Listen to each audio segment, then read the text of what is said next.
Good morning, family. Welcome to my vlog.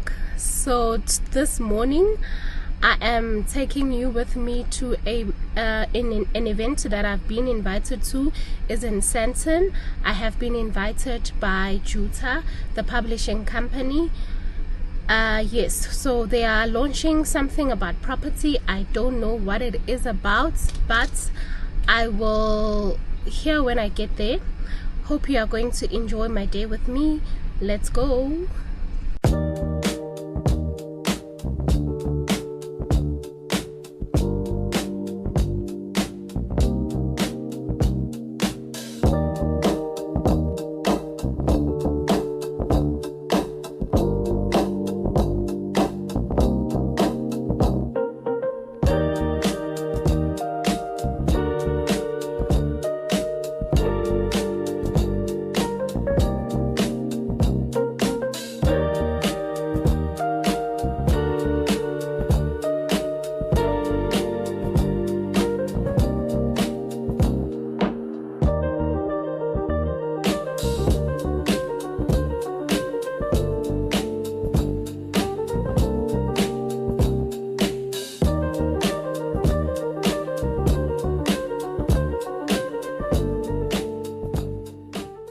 Friday morning is something that we do not take lightly and is truly appreciated. So thank you.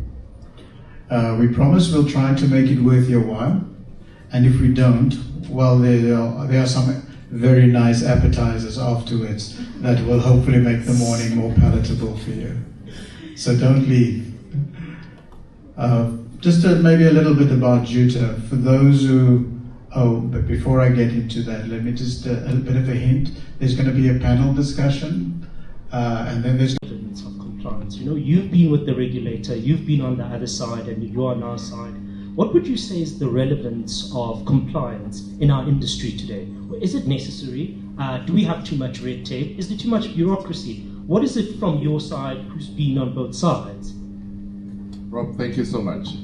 Ladies and gentlemen, compliance is actually important in the industry, and not only in our industry, like any other industry. For a profession to be a profession, it has to be regulated, right? And I always make property practitioners laugh that in the old Estate Agency Affairs Act, number 112 of 1976, you still remember that piece of legislation? There were only about 37 sections. But today, in the new Property Practitioners Act, we have how many sections? 77 sections, which means 40 new sections have been added. And that is actually an acknowledgement that since 1976, when we're still using obviously those, old systems, things have changed.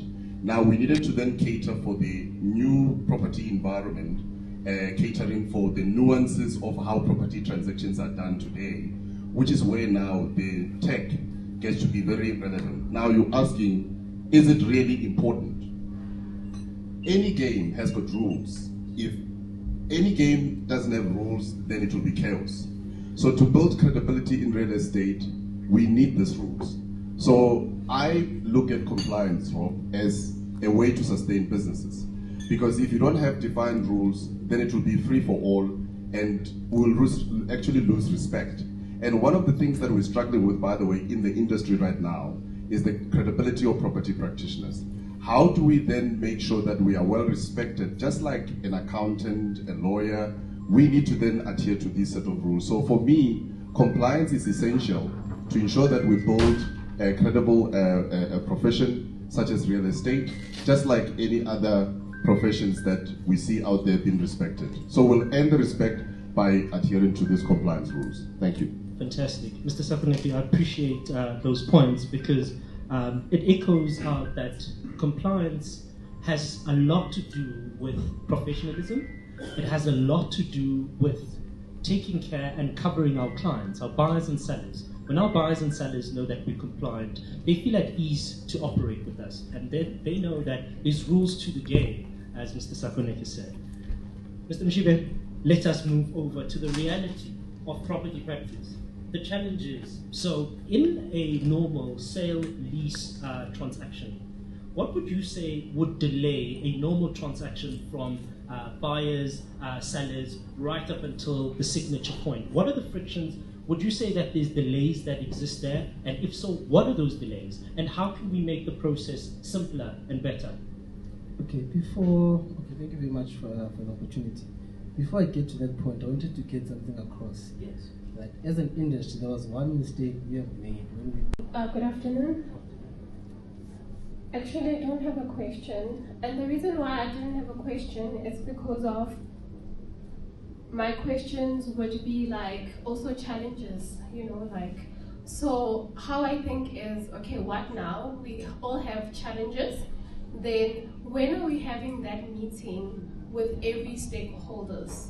You know, for example, when we were when we were renewing our FFC, then there was a system block, and that only happens like every 3 years. But we renew our license disc every year, but there's never a system block. So my question was, why then do we have, the reason why we have a system block, because there's a deadline, which is by October. But our FFCs don't expire on the same date for all of us. So why can't I renew my FFC on my particular date, any day, any time of the month?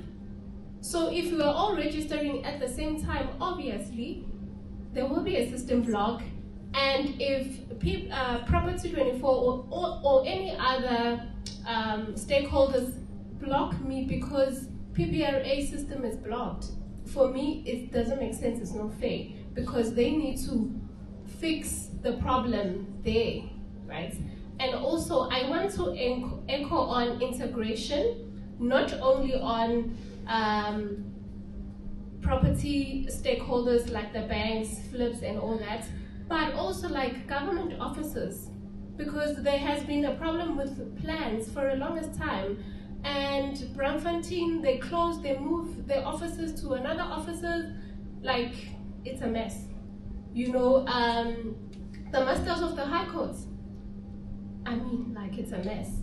You know, these offices, so all the offices must be integrated, all the system must be integrated because of this fraud that is happening. People sell properties with fraudulent letters of authority. I know this because I specialize with the resellers most of the time. So all my properties have legal issues most of the time.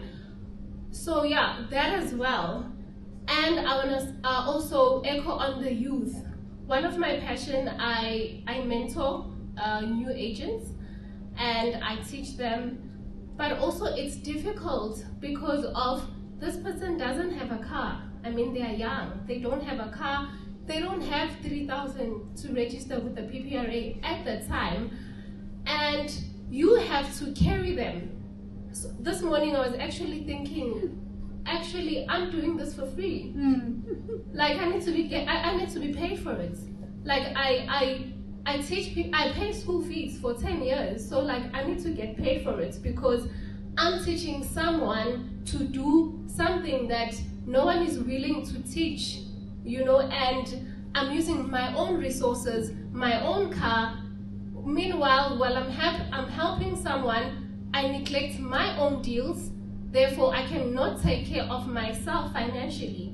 So then we need to bring the government in so that if they say they want to assist the youth, and was it 2 days or yesterday, there was a topic, the headline was unemployment. And I'm thinking, why?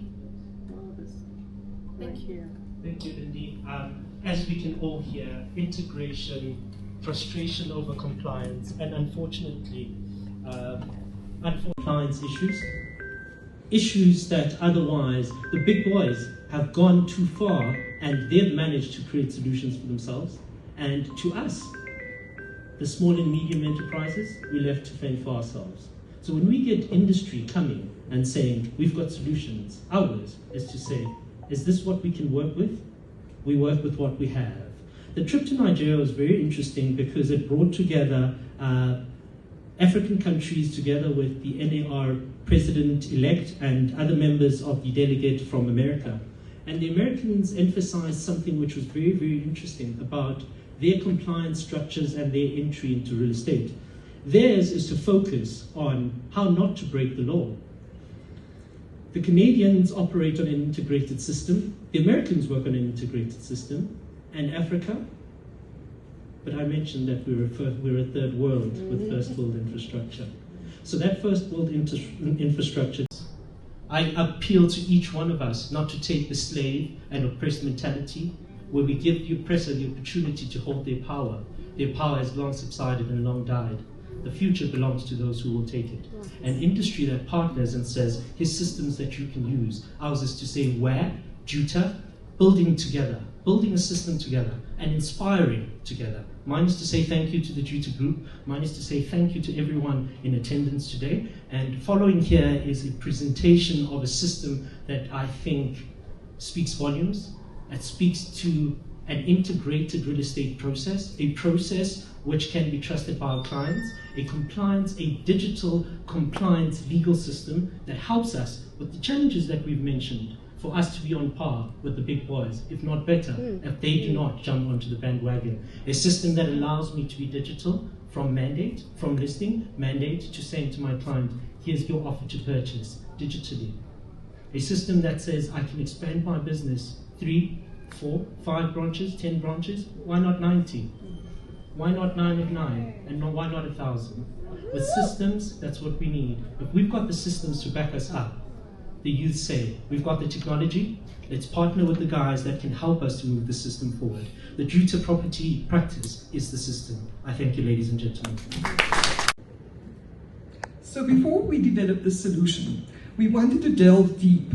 Marlene, Edmund referred to it earlier, to say that we wanted to make sure that we check in with the people that is experiencing the problems firsthand. And these are some of the pain points that have become evident. Property agencies are still weighed down by very manual, fragmented processes. Time-consuming paperwork and signature chasing. Who are you working with? Sandton, does Connie work with you? Okay,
I'm saying you're not working nicely like umuntu ophuma ekudleni.